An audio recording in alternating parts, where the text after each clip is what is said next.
So if a client were to come to you and you notice from the conversation that you've had with them and just there are many moving parts that they really do need an attorney or they do need a mediator, is it safe to say that you would just say, look, I probably aren't a fit for you. You need to seek someone else and here's why.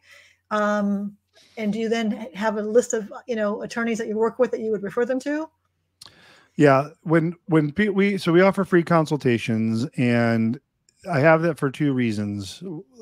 One is to answer the questions they have about our services, but on the other side of that, I have questions that come up based on what they're talking about to try and ensure that they are going to meet the criteria that I have set to work with us. And when those don't align, whether it be I can tell sometimes the hairs will start, I kind of have that spidey sense when I just based on what they're saying. Now I've been doing this going on 11, 12 years.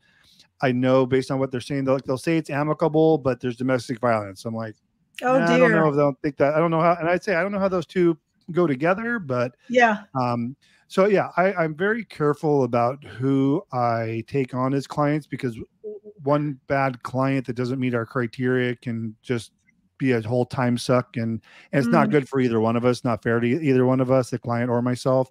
Yeah. But yeah, 100% of the time, I'm either telling them, look, based on what you have, here's the issues that I'm going to run into.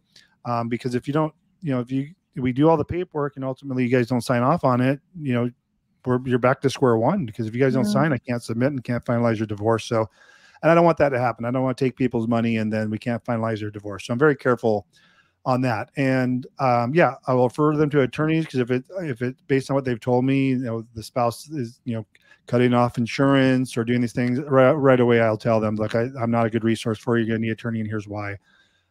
Or even mediation, depending on how far apart they're amicable, but maybe they have a handful of issues that need to be resolved. I'll tell them, look, there's two ways you can go with this. If you guys are amicable, we can file now. Just, we're not saying we're going to work on your settlement agreement. You can do that through the mediator, but the benefit is we can start the clock on the 6-month process, and then you can go mediate and handle your issues. I don't know, maybe that takes a month, 2 months.